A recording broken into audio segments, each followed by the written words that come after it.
I'm Michael Parmley. I'm a member of the Board of Trustees at St. Paul School of Theology. It's an honor to be here tonight and especially have the opportunity to introduce our final respondent. I'm going to do that by way of telling a little story.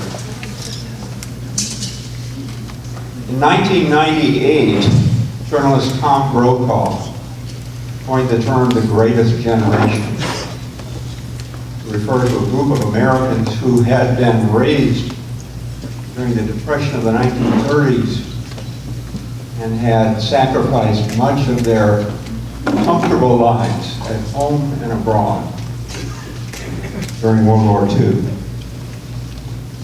We hold the names and memories of local heroes from that generation. President Dwight David Eisenhower from Abilene, Kansas. Harry S. Truman from Independence, Missouri. But also Bishop Eugene Frank, Dr. Albert Cole, Reverend Jared and Mrs. May Gray, who lived and worked among us in Kansas City not that long ago. The 1950s witnessed another terrible war, this time on the Korean Peninsula. It had its own remarkable set of heroes among what might be called Korea's greatest generation. There was a young man who in 1950 had just completed his medical training in Haju, a city located in what is now North Korea. He was soon conscripted into the North Korean Army, an appointment that lasted less than a week before he was captured by the forces of the South and appointed as a field surgeon in their army.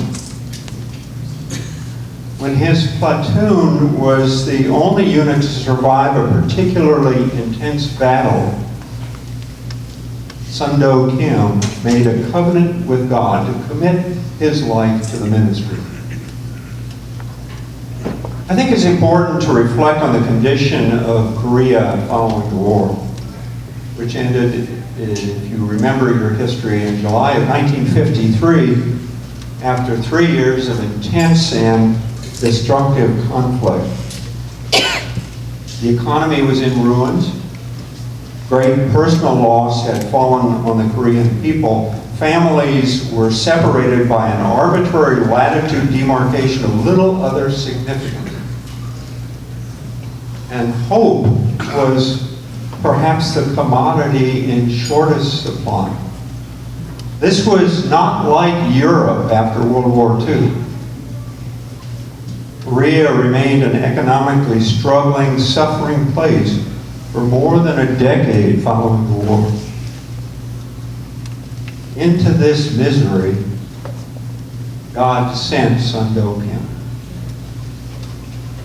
Freshly minted, Pastor Kim had completed his seminary training at Wesley Theological Seminary in Washington, D.C., and would later receive a Doctor of Ministry degree from Fuller. He served several churches in South Korea, but it was his appointment in 1970 as senior pastor of Kwanglim Methodist Church in Seoul that would provide his greatest opportunity for serving both God and the Korean people. During his 30 years as their pastor, Reverend Dr. Kim brought the light of Christ to tens of thousands as he built Kwanglim Church into the largest Methodist church in the world. In reading his book, which he wonderfully signed and gave to me last February, a book of sermons, Hurt Turning into Glory, it struck me that this amazing growth in the Kwanglim congregation, and maybe the faithful throughout Korea, must have derived from a combination of gentle healing and great hope that characterizes Bishop Kim's work. His sermons capture his firm, encouraging message of finding strength within ourselves in times of despair and personal anguish.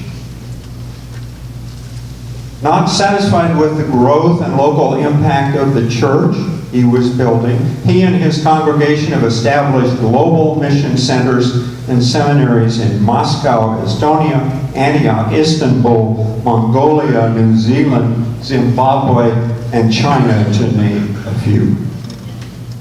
This is a remarkable record. It may be this aspect of his legacy that will last the longest.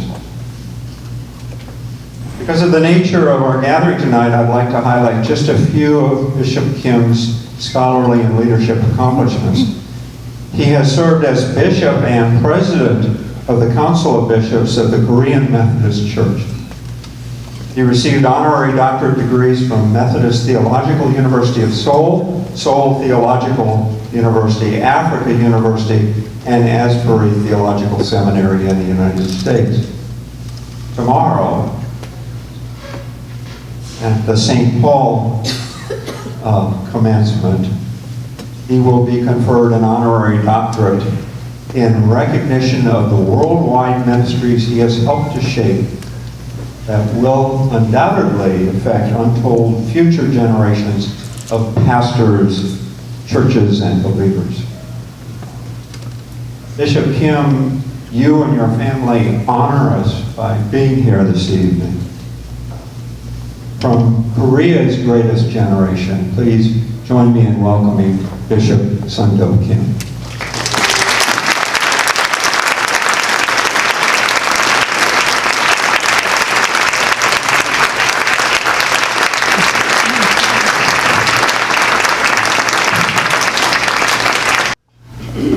It's very honored to stand here, sharing wonderful books to Chun. Still, I'm afraid to speak in English. So far, I speak in Korean. This language through my right brain. When I speak the English, I speak to you through my left brain.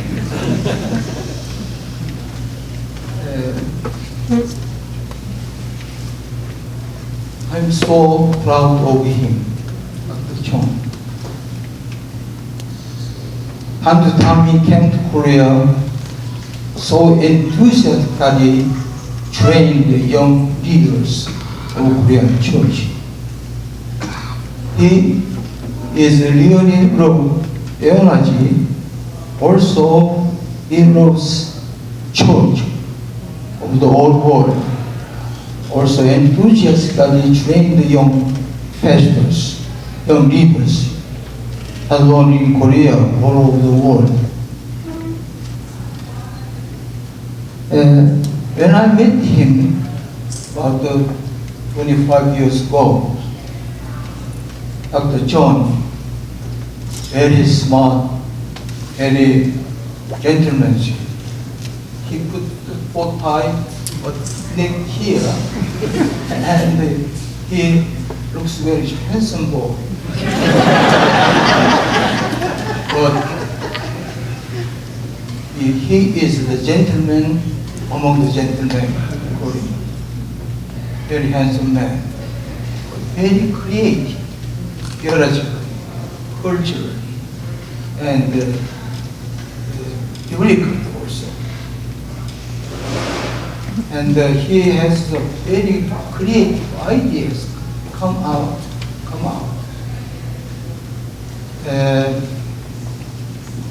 I should say nickname, he is the Korean Paul Tilly. So approach to the older people in global, but he has such a conviction of the salvation. Christianity is the only saving, and this church religion of Christian religion is salvation. I really respect him very much. And I should say, he is the global theologian. Even the Korean, they are very proud of him. Time to time I met him, he told you about the very creative theological ideas come out. So we deeply respect him. God sent him to this global society. He wanted to save the all people through his theological ideas and apologetic approach to the global people, especially raising the young people to serve the church as a pastor, as a theologian, as a leader of the church. So I really respect him. Even though he retired, but now he changed the title, the work, raising the people, the young people. So I still deeply respect him. Winston Churchill one time said this like this: the key to creativeness is responsible. He has the responsible of the theology. He is responsible to the church. Still he has the responsible to saving souls in this world. I deeply respect him.